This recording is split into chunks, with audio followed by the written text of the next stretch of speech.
Hello दोस्तों।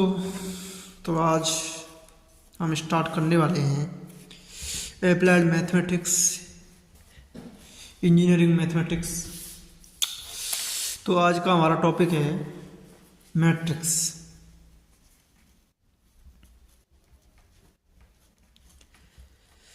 तो सबसे पहले हम बात करते हैं दोस्तों, ये मैट्रिक्स होता है वो क्या होता है, मतलब definition of matrix.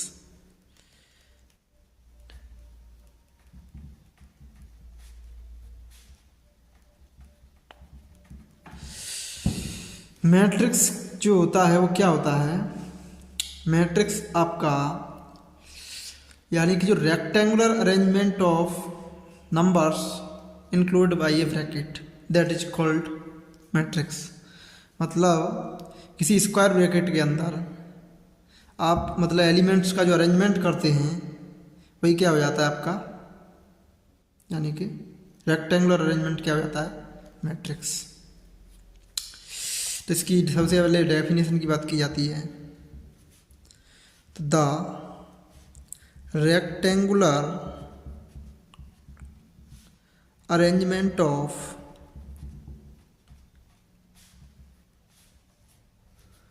numbers enclosed by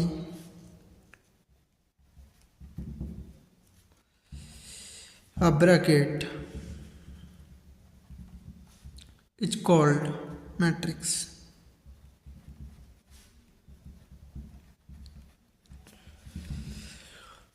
तो रेक्टेंगुलर अरेंजमेंट जैसे हम करते हैं, एग्जाम्पल के लिए ये हमारे पास कोई मैट्रिक्स है ए 2 3 1 4 3 2। तो हमने इसका ये रेक्टेंगुलर अरेंजमेंट कर दिया, तो ये हमारा क्या कहलाएगा, यानी कि मैट्रिक्स। इसमें जो हॉरिजेंटल एलिमेंट्स होते हैं वो कहलाते हैं आपके रो, यानी कि हॉरिजेंटल अरेंजमेंट्स ऑफ एलिमेंट्स।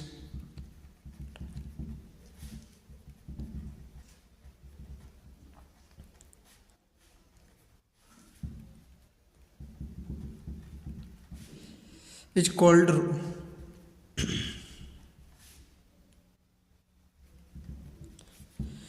जो वर्टिकल अरेंजमेंट ऑफ एलिमेंट्स होता है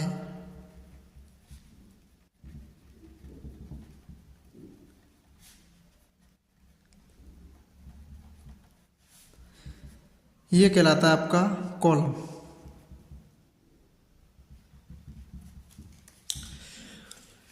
तो जैसे हमारे पास कोई मैट्रिक्स ए है, इसी को ऊपर वाले को हम देखें तो इसमें आपके रो कितने हैं, ये आपका फर्स्ट रो हो गया R1, ये हो गया आपका सेकंड रो।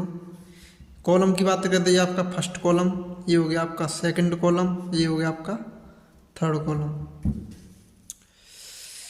इस तरीके से दोस्तों हम बात करते हैं कॉलम एंड रो की। तो मल्टीप्लिकेशन जो फॉर्म होता है रो एंड कॉलम वो कहलाता है आपका ऑर्डर ऑफ ए मैट्रिक्स। इसमें कितने रो हैं, 2 इंटू इसमें कॉलम कितने 3, ये हो गया आपका क्या, ऑर्डर ऑफ ए मैट्रिक्स।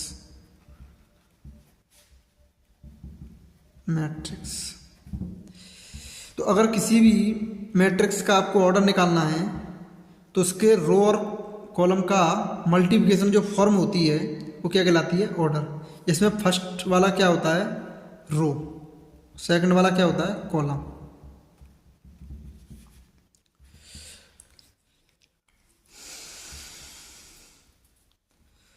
अब हम बात करते हैं दोस्तों नोटेशन ऑफ मैट्रिक्स।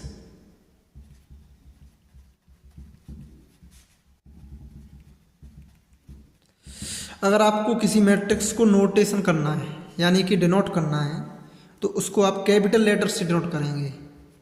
मतलब जो आपकी इंग्लिश अल्फ़ाबेट होती है उसके जो कैपिटल लेटर होते हैं उनसे आपको नोट करना पड़ेगा मैट्रिक्स को, जैसे capital A, capital B, capital C, ये आपके किस क्या हो गए, मैट्रिसेस। अगर आपको एलिमेंट्स को डिनोट करना है तो उसके लिए आप capital sorry small small letter का यूज कर सकते हैं। तो ये आपके हो गए एलिमेंट्स। तो दोस्तों आपको समझ में आया होगा कि जो हमारा मैट्रिक्स होता है वो क्या कहलाता है, rectangular arrangement of numbers include by a bracket is called matrix. हमने इसका मतलब नोटेशन भी कर लिया, इसके रो और कॉलम को भी समझ लिया, इसके ऑर्डर को भी समझ लिया।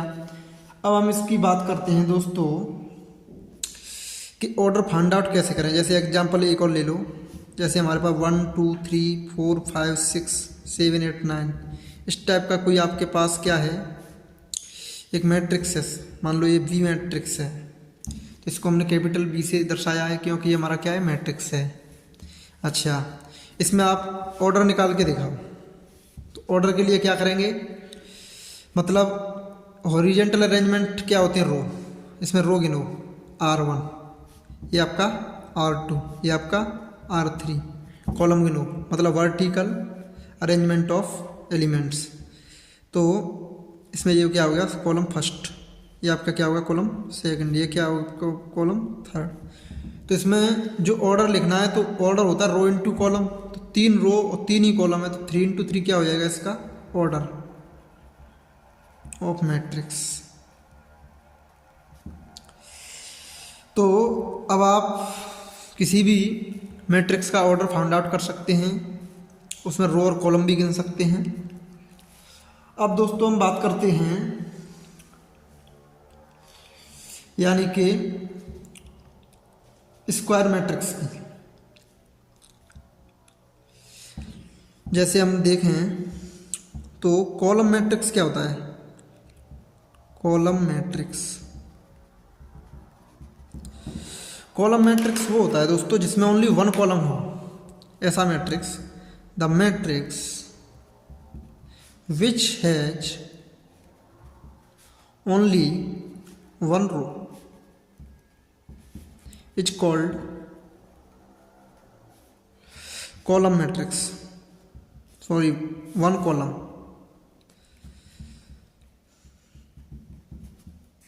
कॉलम मैट्रिक्स है, the matrix which has only 1 column is called column matrix.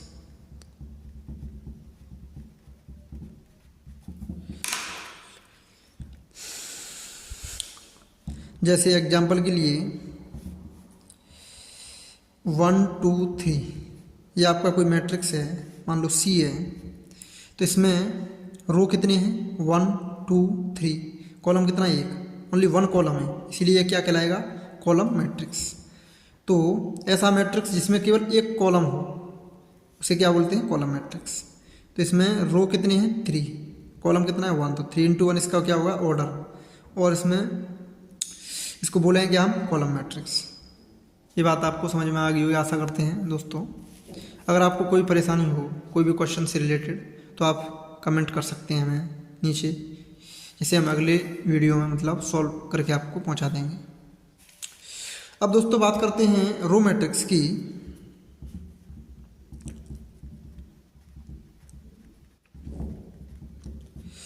तो ये भी सिंपल है, जैसे कॉलम मैट्रिक्स में 1 कॉलम होता है उसी तरीके से रो मैट्रिक्स में ओनली 1 रो होता है। The matrix which has only 1 row is called row matrix. तो एग्जाम्पल के लिए आप समझ सकते हैं, जैसे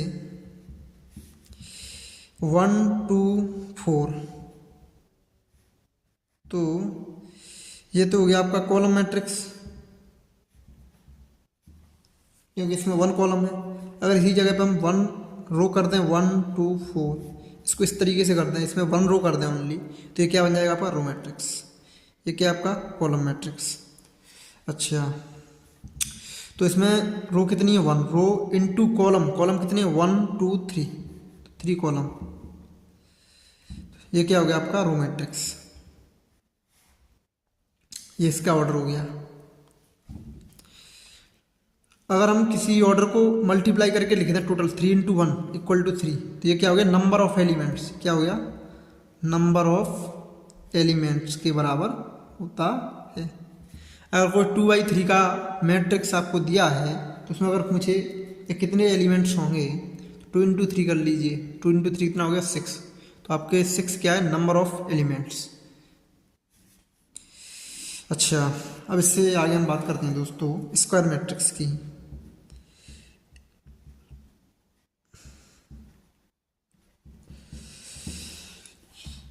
तो इसकी भी हम डेफिनेशन बना सकते हैं सिंपली। द मैट्रिक्स, ऐसा मैट्रिक्स जिसमें नंबर ऑफ कॉलम बराबर नंबर ऑफ रो, मतलब जिसका ऑर्डर क्या हो 2×2, 3×3, तो इस टाइप का आपका जो मैट्रिक्स कहलाता है वो क्या कहलाता है, स्क्वायर मैट्रिक्स कहलाता है। The matrix which has the number of rows equal to number of column.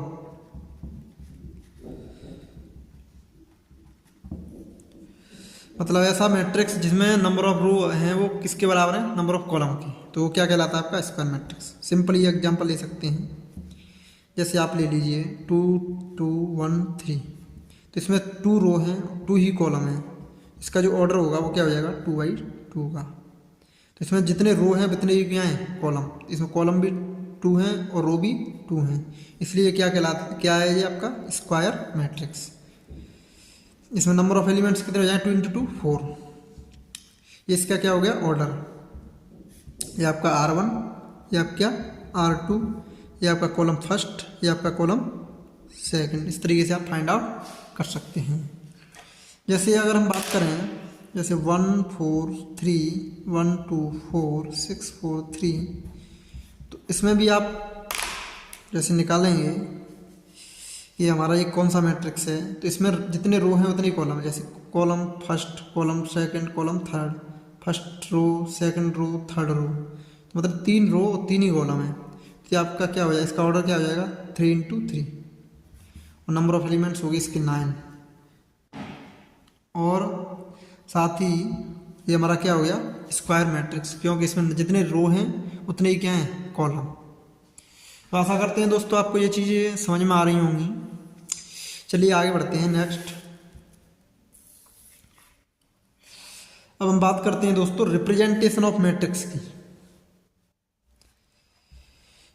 Into suffix notation. Representation of matrix into suffix notation.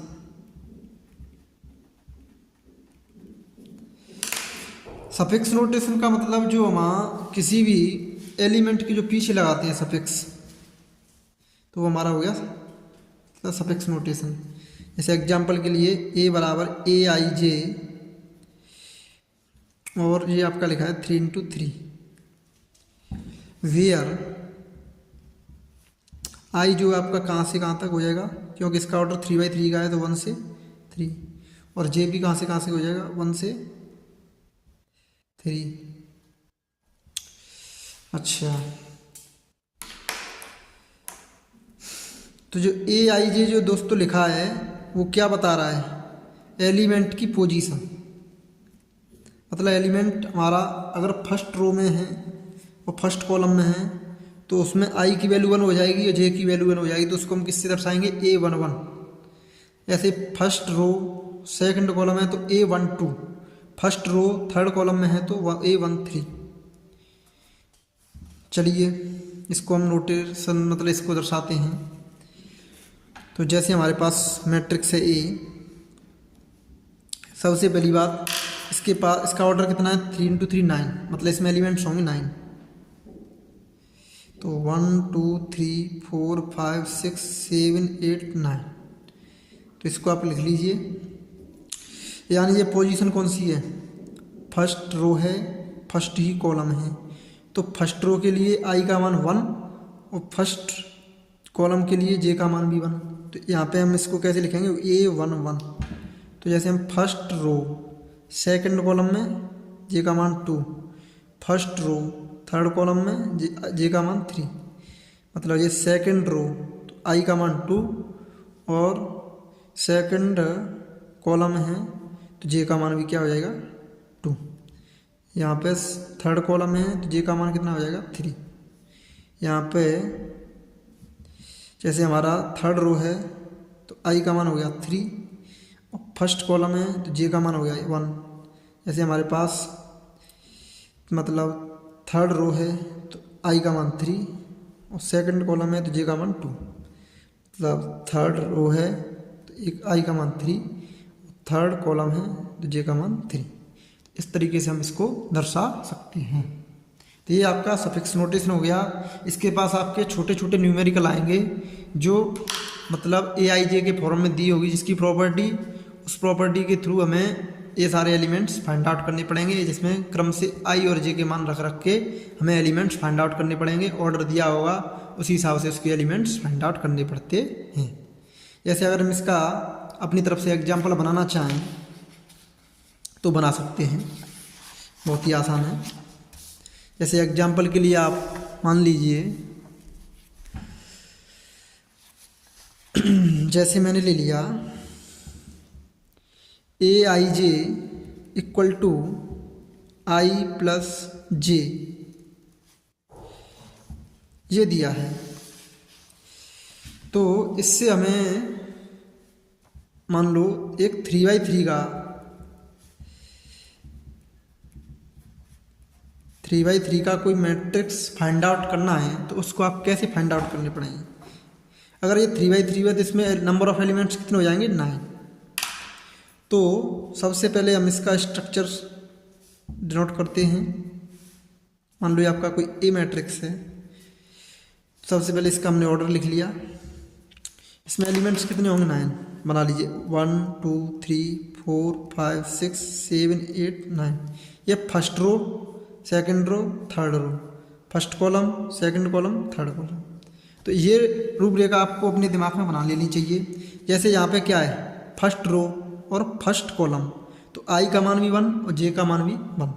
तो यहाँ पे आपका हो जाएगा A1 1। इसको अगर हम दर्शाना चाहें तो इस तरीके दर्शा सकते हैं।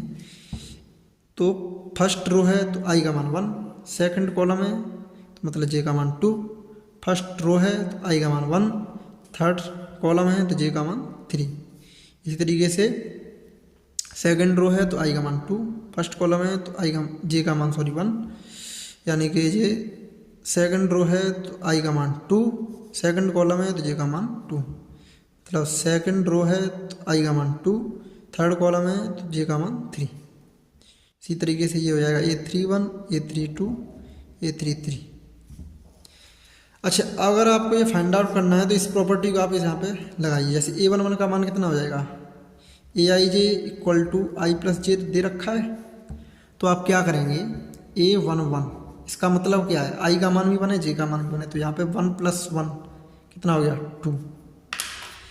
जैसे A12 कितना हो जाएगा 1 + 2 3, आई का मान 1 जे का मान 2। A13 आई का मान 1 जे का मान 3, तो 1 + 3 कितना हो गया 4। इसी तरीके से A21 आई का मान 2 जे का मान 1, 2 + 1 3। A22 आई का मान भी 2 जे का मान भी 2, 2 + 2 4। A23 आई का मान 2 जे का मान 3, 2 + 3 5। तो इस तरीके से आप इसको फाइंड आउट कर सकते हैं। जैसे अगर मतलब A31 निकालेंगे तो आई का मान 3 जे का मान 1, 3 + 1 4। A32 आई का मान 3 जे का मान 2, 3 + 2 5। A33 आई का मान भी 3 जे का मान भी 3, 3 + 3 6। इसको आप इसमें पुट आउट कर सकते हैं। तो जैसे ही आप इसको पुट आउट करेंगे तो आपको क्या मिलेगा, यानी कि इनको सिंपली जोड़ लो, 2 3 4 3 4 5 4 5 6। तो ये आपका मतलब इस प्रॉपर्टी से आपको 3x3 का क्या मिल गया मैट्रिक्स। तो इस तरीके से अगर सफिक्स नोटेशन कहीं पे भी दिया है आपको क्वेश्चन के अंदर, तो उसको आप सिंपली प्रॉपर्टी से सॉल्व करके उस मैट्रिक्स को फाइंड आउट कर सकते हैं। मतलब काफ़ी ईजी होता है ये। तो इस टाइप की प्रॉब्लम आप सॉल्व कर सकते हैं, आशा करते हैं। अब आगे बढ़ते हैं हम, यानी कि डायगोनल मैट्रिक्स के ऊपर। डायगोनल मैट्रिक्स क्या होता है? मतलब ऐसा मैट्रिक्स जिसमें डायगोनल एलिमेंट्स कैसे हों, नॉन जीरो, और अदर एलिमेंट्स क्या हों, जीरो, तो हमारा क्या कहलाता है, डायगोनल मैट्रिक्स। तो आपको इसको डायरेक्ट लिख सकते हैं आप, इसकी डेफिनेशन बना के, diagonal matrix.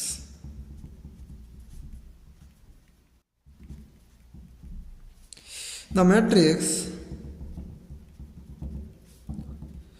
which has diagonal elements are non-zero and other elements are zero is called diagonal matrix.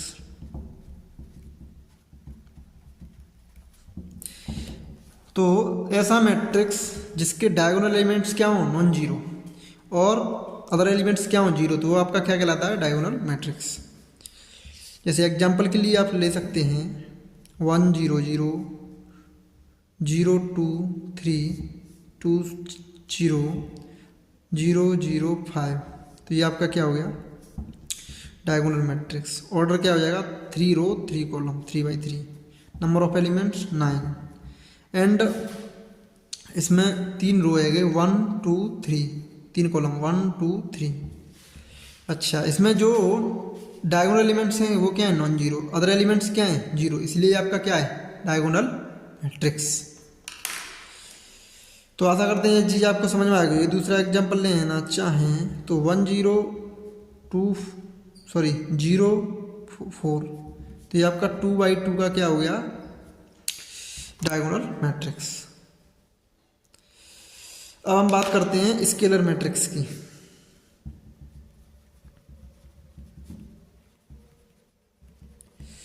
तो स्केलर मैट्रिक्स वो मैट्रिक्स होता है, ऐसा डायगोनल मैट्रिक्स जिसके एलिमेंट्स क्या हो जाए, equal. The diagonal matrix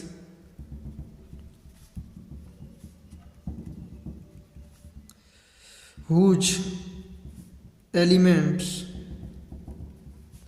are equal is called scalar matrix।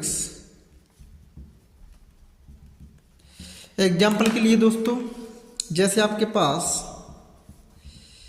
2 0 0 0 2 0 0 0 2, मतलब ये आपको समझ में आ रहा होगा कि इसके डायगोनल को छोड़ के बाकी के जो एलिमेंट्स वो जीरो हैं, तो ये डायगोनल एलिमेंट्स तो है ही, साथ में इसके जो डायगोनल के एलिमेंट्स वो इक्वल भी हैं, इसलिए आपका क्या है, स्केलर मैट्रिक्स। इसका ऑर्डर क्या हो जाएगा, 3/3, नंबर ऑफ एलिमेंट्स 9, इसमें 3 रो हैं और 3 ही कॉलम है। तो दोस्तों आपका ये क्या हो गया, स्केलर मैट्रिक्स, मतलब डायगोनल एलिमेंट्स जो होंगे वो क्या हो जाएंगे, इक्वल। तो ऐसा मैट्रिक्स क्या कहलाएगा, स्केलर मैट्रिक्स। अब हम बात करते हैं दोस्तों आपकी यूनिट मैट्रिक्स की। ये भी आपका काफ़ी आसान है। यूनिट मैट्रिक्स क्या होता है, ऐसा स्केलर मैट्रिक्स जिसके यानी कि डायगोनल एलिमेंट्स क्या हो जाए, 1।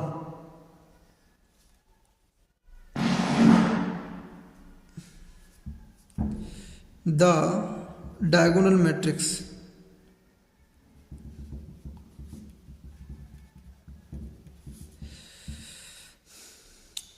whose elements are equal to 1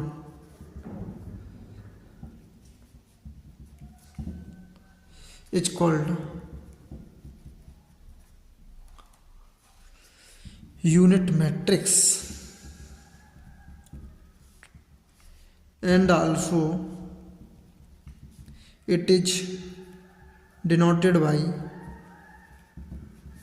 I। तो I is equal to 1 0 0 0 1 0 0 0 1, मतलब ये ऐसा डायगोनल मैट्रिक्स है जिसके एलिमेंट्स इक्वल हैं एंड 1 है, इसीलिए ये आपका क्या है, यूनिट मैट्रिक्स। इसकी आपका स्केलर मैट्रिक्स, मतलब ऐसा स्केलर मैट्रिक्स जिसके डायगोनल के एलिमेंट्स क्या हैं, 1, क्या कहलाता है, यूनिट मैट्रिक्स। तो दोनों तरीके से हम इसकी डेफिनेशन बना सकते हैं, या तो स्केलर मैट्रिक्स, ऐसा स्केलर मैट्रिक्स जिसके डायगोनल के एलिमेंट्स क्या हो जाएं, 1, क्या कहलाता है, यूनिट मैट्रिक्स। या फिर हम डायगोनल मैट्रिक्स के हिसाब से बनाना है कि ऐसा डायगोनल मैट्रिक्स जिसके डायगोनल के एलिमेंट्स क्या हो जाएं, 1, वो क्या कहलाता है, आपका यूनिट मैट्रिक्स। तो दोनों तरीके से डेफिनेशन इसकी बना सकते हैं। आशा करते हैं दोस्तों ये आपको चीज़ समझ में आई होगी। तो जैसे ये तो आ गया आपका 3/3 का, क्योंकि इसके अंदर 3 रो है, 3 कॉलम है। जैसे इसको हम I3 भी लिख सकते हैं, इसको I2 भी लिख सकते हैं, मतलब सफिक्स नोटेशन इसका ऐसे भी कर सकते हैं, क्योंकि उसमें दे रखा होता है क्वेश्चन के, मतलब क्वेश्चन दे रखे हैं इस टाइप से, तो इसमें कन्फ्यूजन नहीं होना है। अगर I3 लिखा है तो वो 3/3 का यूनिट मैट्रिक्स है, I2 लिखा है तो वो 2/2 का यूनिट मैट्रिक्स है। तो 1 0 0 1 ये आपका 2/2 का यूनिट मैट्रिक्स हो गया। तो आशा करते हैं दोस्तों आपको यूनिट मैट्रिक्स समझ में आ जाएगा होगा। अब बात करते हैं दोस्तों हम नल मैट्रिक्स की।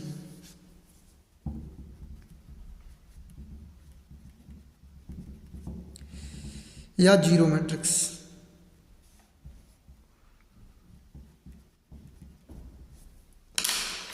अच्छा, नल मैट्रिक्स या जीरो मैट्रिक्स क्या होता है, द मैट्रिक्स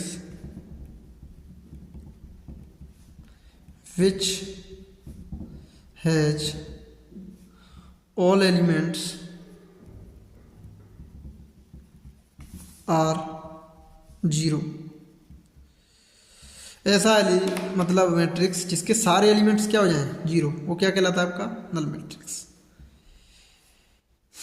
तो जैसे हमारा ए मैट्रिक्स दिया है 0 0 0 0 0 0 0 0 0, तो ये आपका 3/3 का क्या है, नल मैट्रिक्स। इसको आपको 2/2 में लिखना, और 2/2 में कैसे भी लिख सकते हैं इसको, 2/2 में आपका नल मैट्रिक्स है। इसको हम सिंपली इस तरीके से भी डिनोट कर सकते हैं। अब दोस्तों बात करते हैं हम अपर triangular matrix and lower triangular matrix की।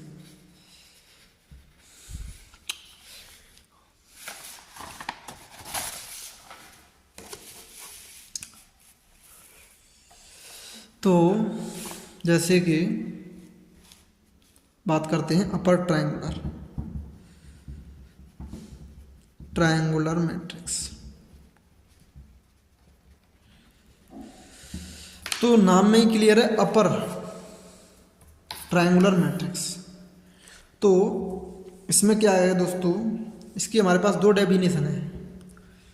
तो फर्स्ट डेफिनेशन से हम समझते हैं, द मैट्रिक्स, ऐसा मैट्रिक्स जिसके लोअर ट्रायंगुल के एलिमेंट्स क्या हों, 0, वो कहलाता है आपका upper triangular matrix. The matrix which has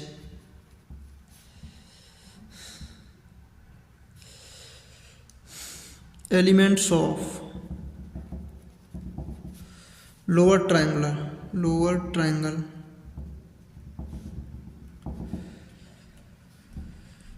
is equal to 0 are equal to 0 is called upper triangular matrix.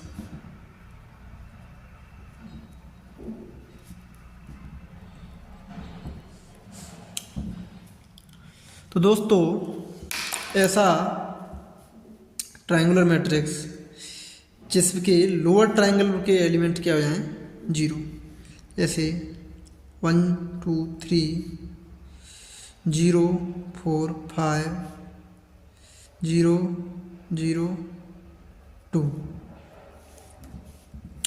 तो मतलब यहाँ पे लोअर ट्रायंगल के एलिमेंट कैसे हो गए, 0, इसीलिए आपका क्या हो गया अपर ट्रायंगुलर मैट्रिक्स। मतलब ये जीरो को हटा लें तो इसमें ऊपर की तरफ क्या बन रहा है, triangle.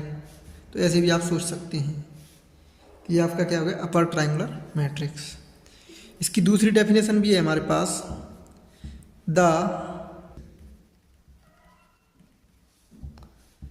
Which is below the diagonal elements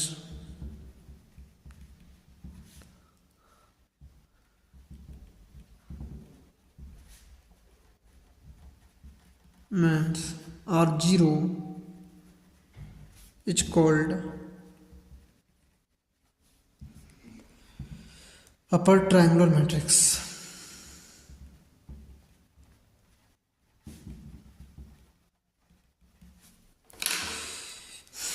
मतलब ऐसा मैट्रिक्स जिसके डायगोनल एलिमेंट्स के नीचे, मतलब डायगोनल एलिमेंट्स के नीचे के एलिमेंट्स क्या हो जाएं, जीरो हो जाएं। ये आपका डायगोनल एलिमेंट्स है कि नीचे के जो एलिमेंट्स हैं वो क्या हो जाएं, जीरो। क्या कहलाता है आपका अपर ट्रायंगुलर मैट्रिक्स। दोनों ही बातें हमारी सही हैं, दोनों तरीके से आप सोच सकते हैं। तो आशा करते हैं दोस्तों आपको मतलब अपर ट्रायंगुलर मैट्रिक्स समझ में आ गया होगा। अब बात करते हैं लोअर ट्रायंगुलर मैट्रिक्स की।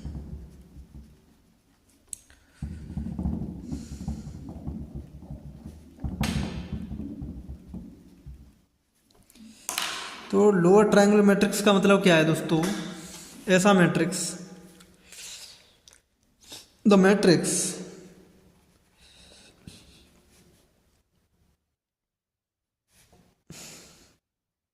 which has elements of upper triangle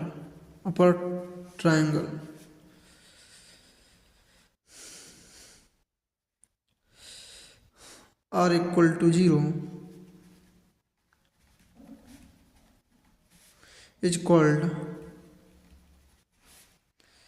lower triangular matrix. मतलब लोअर ट्रायंगुलर मैट्रिक्स में अपर ट्रायंगल के एलिमेंट क्या हो जाएं, जीरो, वो क्या कहलाता है आपका लोअर ट्रायंगुलर मैट्रिक्स। एग्जाम्पल के लिए आप देख सकते हैं, जैसे मान लो ये भी आपका ये मैट्रिक्स है, यहाँ पे भी आप ये मैट्रिक्स ले लो। डोनेशन मतलब जो मैट्रिक्स वो डिनोट किया जाता है वो कैपिटल लेटर से किया जाता है, इसलिए हम यहाँ कैपिटल ABCD का यूज कर रहे हैं। जैसे आपके पास 1 4 3 2 4 1 3 0 3, इस तरीके का आपका कोई 3x3 का मैट्रिक्स है। यहाँ पे हम क्या करें, जो अपर ट्रायंगुलर के मैट्रिक्स हैं इनको क्या कर दें, जीरो, ये इक्वल टू जीरो हो जाए। इसका मॉडिफिकेशन करके हम लिखेंगे तो 1 2 3, यहाँ पे आपका क्या होगा 0 4, यहाँ पे ये हो गया आपका 3। तो यहाँ पे जो एलिमेंट्स बच रहे हैं आपके 0 0, इनको जीरो कर दो, तो ये आपका क्या बन गया lower triangular matrix.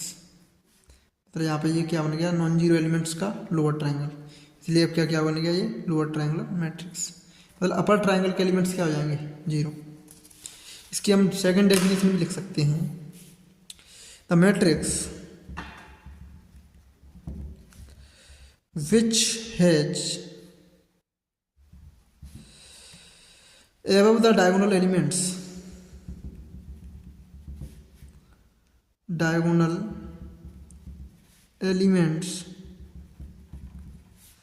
are zero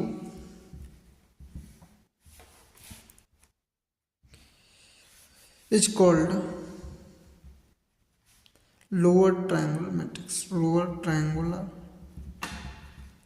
matrix मतलब ऐसा मैट्रिक्स जिसके डायगोनल के ऊपर वाले एलिमेंट्स क्या हो जाएं, जीरो, क्या कहलाता है आपका lower triangular matrix.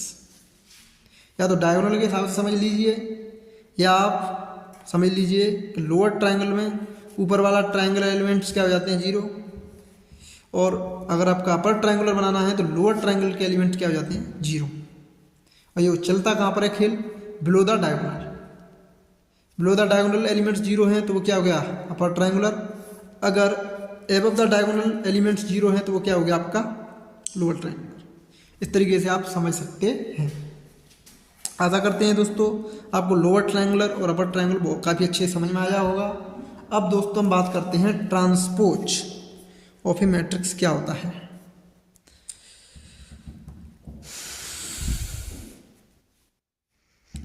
Transpose of A matrix, transpose का मतलब होता है दोस्तों कि रो को कॉलम में चेंज कर दो, कॉलम को रो में चेंज कर दो। मतलब जो एलिमेंट्स आपके रो में लिखे हुए हैं उन्हें कॉलम में इंटरचेंज कर दो, जो कॉलम में लिखे हुए उन्हें रो में इंटरचेंज कर दो। तो इस तरीके से आपको जो नया मैट्रिक्स मिलेगा वो आपका क्या हो जाएगा, ट्रांसपोज मैट्रिक्स। जैसे आपके पास मान लीजिए ए मैट्रिक्स दिया है 2 3 6 8 4 2 टाइप का, मान लीजिए ये दिया है आपका। इसमें कितने, इसका ऑर्डर क्या है दोस्तों, जैसे इसके रो गिन लीजिए 1 2 3, 3 रो, कॉलम कितने 1 2, तो आपका 3/2 का ये आपका ए मैट्रिक्स है। मान लीजिए इसका मुझे ट्रांसपोज मैट्रिक्स चाहिए, तो ट्रांसपोज मैट्रिक्स को आप एक टू द पावर टी लिख सकते हैं या फिर ए डैश करके भी लिख सकते हैं। दोनों ही तरीके से आप इसको डिनोट कर सकते हैं। अच्छा, अगर मुझे इसका ट्रांसपोज लेना है ये मैट्रिक्स का, तो मैं क्या करूँगा, जो एलिमेंट्स में रो में लिखे हैं, जैसे ये रो है, फर्स्ट रो है, मान लो R1, ये आपका R2, ये आपका R3, ये आपका कॉलम 1, ये आपका कॉलम 2। तो जो रो वाले एलिमेंट्स हैं उनको कॉलम में चेंज कर दो, तो जो रो फर्स्ट रो है उसे फर्स्ट कॉलम में। तो जैसे आपका ये 2 3 है, फर्स्ट रो है तो इसको फर्स्ट कॉलम 2 3, सेकंड रो को सेकंड कॉलम, थर्ड रो को थर्ड कॉलम। इस तरीके से आपका जो मैट्रिक्स प्राप्त हुआ है वो आपका ट्रांसपोज मैट्रिक्स हो गया। मतलब जो रो वाले एलिमेंट्स हैं उनको कॉलम में इंटरचेंज कर दीजिए, तो आपको जो मैट्रिक्स प्राप्त हो गया वो आपका क्या हो जाएगा, ट्रांसपोज ऑफ ए मैट्रिक्स। अच्छा, इसका आपको ऑर्डर देखो, इसमें रो कितनी हो गई 1 2, कॉलम कितने हो गए 1 2 3, 2/3 का। तो इसका जो ऑर्डर है वो भी क्या हो गया आपका, चेंज हो गया। तो मतलब ट्रांसपोज ऑफ ए मैट्रिक्स में क्या होता है, तो इसमें हम लिख सकते हैं the matrix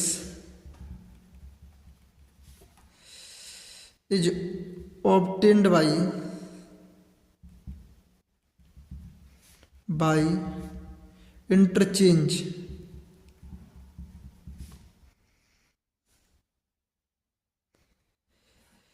of row and column.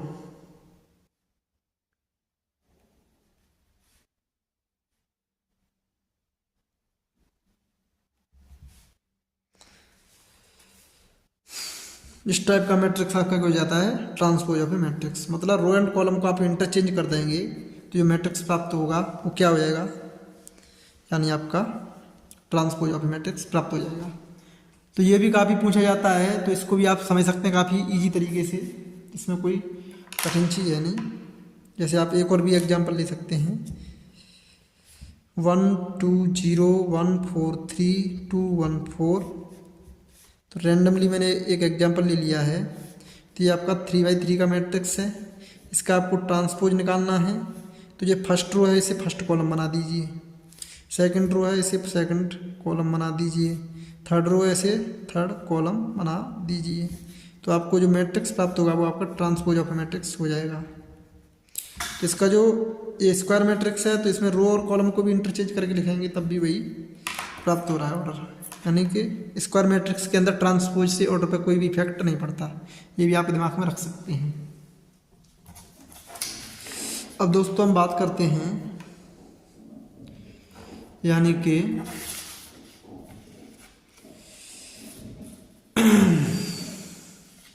आपका ट्रांसपोज ऑफ मैट्रिक्स भी हो गया। अब बात करते हैं सिमेट्रिक मैट्रिक्स की।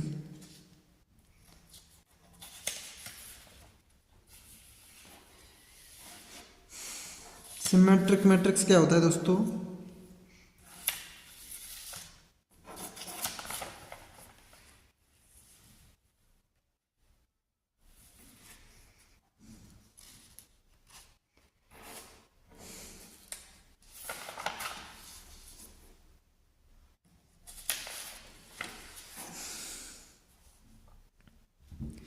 सिमेट्रिक मैट्रिक्स, ये भी काफी इजी है। The matrix which has transpose of on is equal to itself, मतलब ऐसा मैट्रिक्स जो खुद का ट्रांसपोज लेने पर उसके इक्वल हो जाए तो क्या कहलाता है? Symmetric matrix. मतलब ए का ट्रांसपोज इक्वल टू ए, ये जो प्रॉपर्टी है वो किसकी हो जाती है? सिमेट्रिक मैट्रिक्स की। तो जिसका अगर मैं एग्जांपल लेना चाहूँ तो जैसे मैंने ये तो आपका डायगोनल ले लिया ए बी सी, यहाँ पे ले लिया एच जी एफ, तो यहाँ पे भी हम लिखेंगे एच जी एफ। तो आपको जो 3/3 का ये क्या मिल गया? Symmetric matrix. इसको आप चेक भी कर सकते हैं। जैसे ये मान लो ए मैट्रिक्स है, इसका अगर मैं ट्रांसपोज लूँ तो इसके रो को कॉलम में चेंज करूँगा। जैसे इसका फर्स्ट रो है तो इसको फर्स्ट कॉलम में चेंज कर दो A H G, second row को सेकंड कॉलम में चेंज तो H G B F, third row को थर्ड कॉलम में चेंज कर दो जी एफ सी। तो आपको जो ऑब्टेंड हुआ है वो आपका ट्रांसपोज मैट्रिक्स हो गया। इसका भी ऑर्डर 3/3 हो जाएगा क्योंकि इसमें भी 3 रो हैं 3 कॉलम है। अच्छा, तो ये दोनों डिक्टो सेम आ रहे हैं, इसलिए हम कह सकते हैं कि ए का ट्रांसपोज इक्वल टू ए। तो सिमेट्रिक मैट्रिक्स में क्या होता है कि ए का ट्रांसपोज ए के इक्वल आ रहा है, तो इस तरीके की प्रॉपर्टी आपकी कहलाती है सिमेट्रिक मैट्रिक्स। अब बात करते हैं स्क्यू सिमेट्रिक मैट्रिक्स की दोस्तों। तो हम यहाँ पे लिख सकते हैं इसमें ए का ट्रांसपोज -1 के इक्वल हो जाता है स्क्यू सिमेट्रिक मैट्रिक्स। प्रॉपर्टी लिखना चाहें तो लिख लो, द मैट्रिक्स, मतलब सेम प्रॉपर्टी हो जाएगी, इसमें सिर्फ माइनस लग जाएगा, निगेटिव लग जाएगा। द मैट्रिक्स विच हैज, अगर ये आपको दिखाई नहीं दिया तो इसको दोबारा समझा देता हूँ दोस्तों। जैसे आपका ये स्क्यू सिमेट्रिक मैट्रिक्स है, तो the matrix which has transpose of on is equal to negative of itself. तो दोस्तों किसी भी मैट्रिक्स का ट्रांसपोज लेकर उसके -1 के इक्वल आता है, उसके खुद के माइनस के बराबर होता है, तो आपका स्क्यू सिमेट्रिक मैट्रिक्स हो जाता है। यहाँ पे हम देखें तो जैसे दो मैट्रिक्स इक्वल कब होते हैं? जब उनके करस्पॉन्डिंग एलिमेंट्स इक्वल हो जाएं।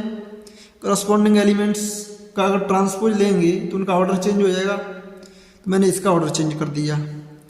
तो यहाँ पे अगर आप समझें तो ए जे आई इक्वल टू माइनस आई ए आई जे है, तो यहाँ पर 2a21 यहाँ 2 रखेंगे तो a12, तो a21 का जो एलिमेंट होगा और a12 का होगा वे दोनों अपोजिट होंगे, एक प्लस में होगा तो एक माइनस में हो जाएगा। जैसे यहाँ पे a12 का है, ये a21 का क्या लग रहा है? माइनस लग रहा है। a13 का a31 का माइनस लग रहा है। तो ये तो आपके जो नॉन डायगोनल एलिमेंट्स होंगे वो तो एक प्लस का होगा तो एक माइनस का हो जाएगा। लेकिन जो डायगोनल एलिमेंट्स हैं जहाँ पर आई और जे इक्वल हो जाते हैं वहाँ पर a11 a11, तो यहाँ पे ये दोनों को हम इसको भी लेफ्ट साइड लाएंगे तो ये भी प्लस का हो जाएगा, तो 2a11 equal to 0, a11 equal to 0। ऐसे a22 रखेंगे, a33 रखेंगे तो उसमें भी सेम प्रॉपर्टी बनेगी, और a11 0, a22 0, a33 0, ये भी 0 हो जाएंगे। लेकिन जो नॉन डायगोनल एलिमेंट्स होंगे वो माइनस लग के आएंगे, जैसे एक 2 है तो दूसरा -2, इस तरीके से हमारा स्क्यू सिमेट्रिक मैट्रिक्स में प्राप्त होता है। इस चीज़ को आप समझ सकते हैं। अब दोस्तों बात कर सकते हैं हम यानी कि डिटरमिनेंट ऑफ मैट्रिक्स की। चलिए आगे बढ़ते हैं।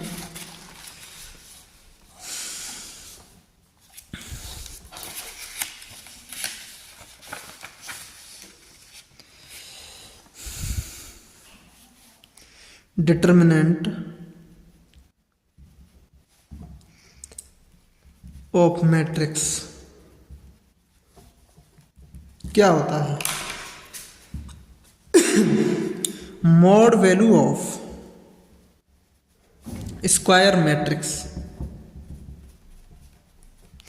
तो डिटरमिनेंट वैल्यू जो निकलती है, मतलब डिटरमिनेंट हमेशा जो डिफाइंड है वो हमेशा स्क्वायर मैट्रिक्स के लिए है, ये बात आपको हमेशा ध्यान रखनी पड़ेगी।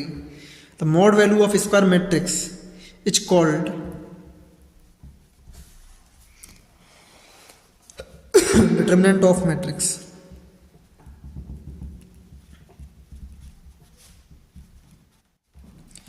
तो दोस्तों यहाँ पे आप समझ सकते हैं कि जैसे मेरे पास कोई मैट्रिक्स है A1 2 3 4, ये आपका क्या स्क्वायर मैट्रिक्स है 2×2 का।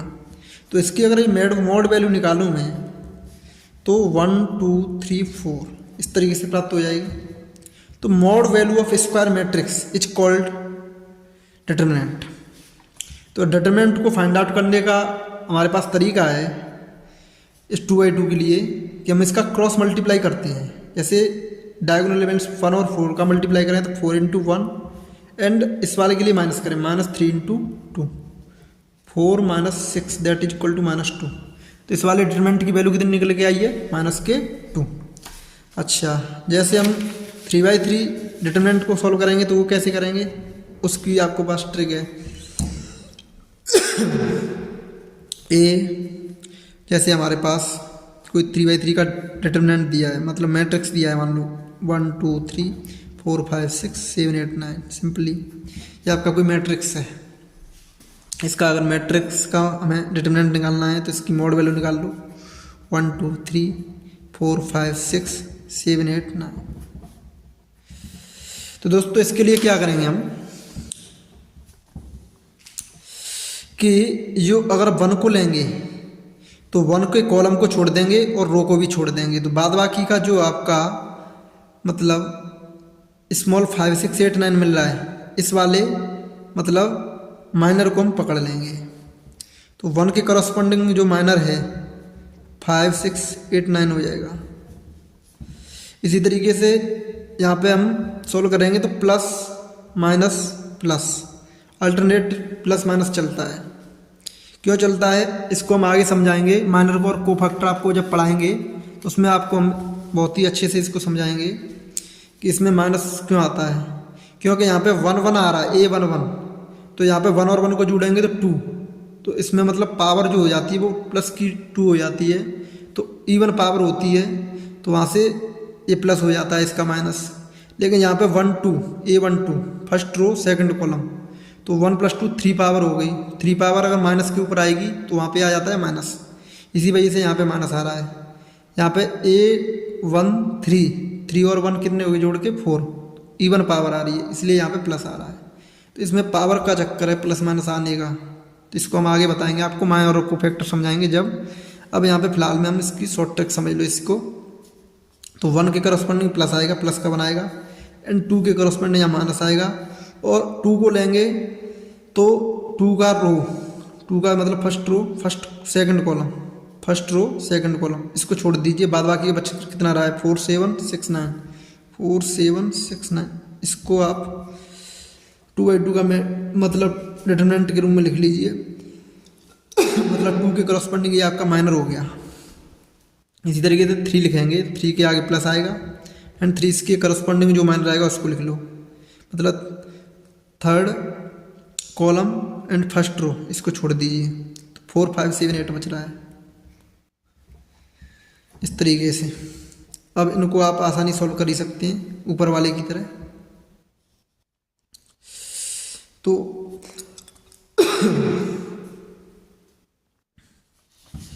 तो वो ये भी इसी तरीके से सॉल्व हो रहा है, क्योंकि जैसे हम 1 को लेंगे तो यहाँ पे क्या आएगा A 1 1 प्लस आएगा, A 1 2 माइनस आएगा। तो यहाँ पे कितना आ रहा है माइनस आ रहा है। तो यहाँ पे जैसे इसकी करस्पॉन्डिंग माइनर क्या हो गया 4, 1 × 4, यहाँ पे -2 इंटू इसकी करस्पॉन्डिंग माइनर क्या है 3, 2 -2 × 3। तो मतलब सेम प्रॉपर्टी चल रही है, मतलब ऊपर वाले जो एलिमेंट्स लेंगे उनके माइनर लिए जाते हैं। अगर ये 4/4 का होता तो उसको भी हम इस तरीके से सॉल्व करते हैं।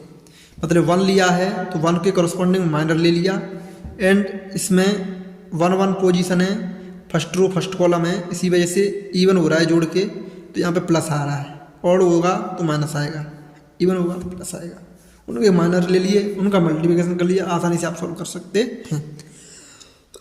अब दोस्त समझिए इस चीज़ को, 1 इंटू 9 इंटू 5 कर लो, 8 इंटू 6 कर लो, इस तरीके से यहाँ पे कर लो, 9 इंटू 4 कर लो, 7 इंटू 6 कर लो, 4 इंटू 8 कर लो, 7 इंटू 5 कर लो। आसानी से सोल्व कर लीजिए आप इसको। 45, 48, 9 4 जा 36, 7 6 जा 42, 32, 35 -3 बचेगा यहाँ पे आपका, -6 बचेगा, जस्ट 3 इंटू -3 बचेगा, मल्टीप्लाई करिए -3, माइनस माइनस प्लस हो जाएगा, 2 6 या 12, minus into plus plus, sorry minus into plus minus, 3 3 या 9, 9 और 3 12, तो 12 - 12 0, इसकी वैल्यू आ रही है 0। इस तरीके से आप 3/3 मैट्रिक्स की डिटरमिनेंट मॉड वैल्यू भी फाइंड आउट कर सकते हैं, मतलब डिटरमिनेंट वैल्यू फाइंड आउट कर सकते हैं। 4/4 भी कर सकते हैं माइनर के थ्रू, मतलब ऊपर वाले एलिमेंट ले लो, उनके माइनर ले लो, और उनको अगर पोजीशन उनकी जोड़ के इवन आ रही है तो प्लस कर दो, और आ रही है तो माइनस कर दो। इस तरीके से आप फाइंड आउट कर सकते हैं। तो काफ़ी इजी प्रोसेस है ये, आप समझ सकते हैं इसको। धीरे धीरे दोस्तों हम बेसिक से मतलब अच्छे लेवल तक चलेंगे, जिससे आपकी सारी प्रॉब्लम्स कवर हो जाएंगी और आपको कोई भी परेशानी नहीं आएगी। तो ये होगी आपकी डिटरमिनेंट वैल्यू। अब दोस्तों हम जो बात करने जा रहे हैं वो करने जा रहे हैं आपकी, यानी कि सिंगुलर मैट्रिक्स और non singular matrix. Singular matrix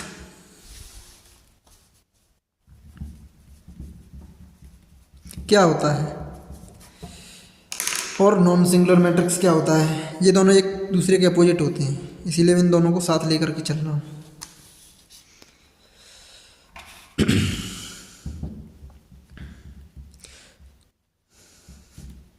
तो सिंगुलर मैट्रिक्स वो होता है जिसकी मॉड वैल्यू, ऐसा मैट्रिक्स जिसकी इसकी डिटरमिनेंट वैल्यू क्या हो जाए 0, क्या कहलाता है सिंगुलर मैट्रिक्स।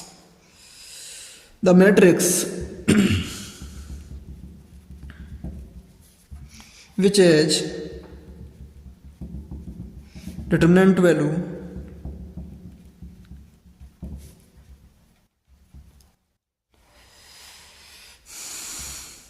of itself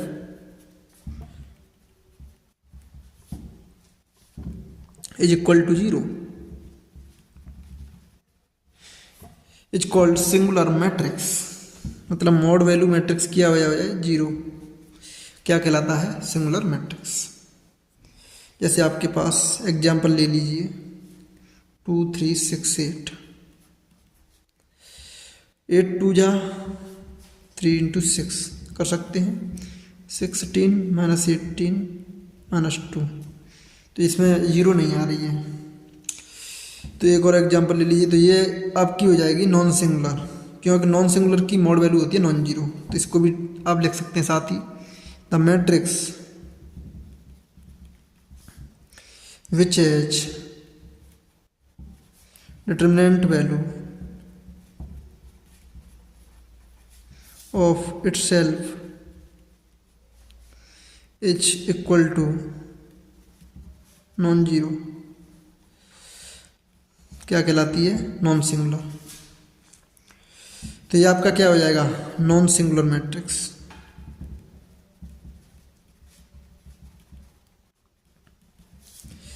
ये इसका एग्जाम्पल हो गया। सिंगुलर मैट्रिक्स के लिए एग्जाम्पल जैसे आप ले लीजिए A2 6 3, इस तरीके से बना लीजिए। अगर इसकी आप मॉड वैल्यू लेंगे तो 9 into 2 6 into 3 18 minus 18 that is equal to 0। तो यहाँ पे जो मेड वैल्यू आ रही है वो क्या हो जाएगी आपकी 0। तो ये आपका क्या हो जाएगा सिंगुलर मैट्रिक्स। तो दोस्तों आशा करते हैं आपको ये चीज़ें समझ में आई होंगी। फिर भी अगर हमसे कोई भी कमी होती है तो आप कमेंट सेक्शन में ज़रूर बताएं, जिससे हम नेक्स्ट वीडियो में उसको सुधार करने की कोशिश करें। अब आगे बढ़ते दोस्तों,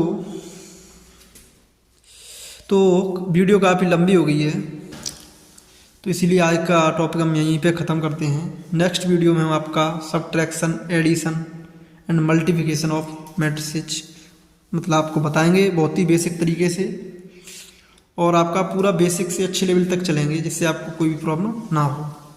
थैंक यू, धन्यवाद। एंड दोस्तों, अगर आपको वीडियो अच्छी लगे तो आप लाइक, शेयर एंड सब्सक्राइब ज़रूर करें, जिससे जो भी आपके दोस्त हैं जिन्हें ज़रूरत है इस वीडियो की, तो उन तक ये वीडियो अवश्य पहुँचे। Thank you for all the best.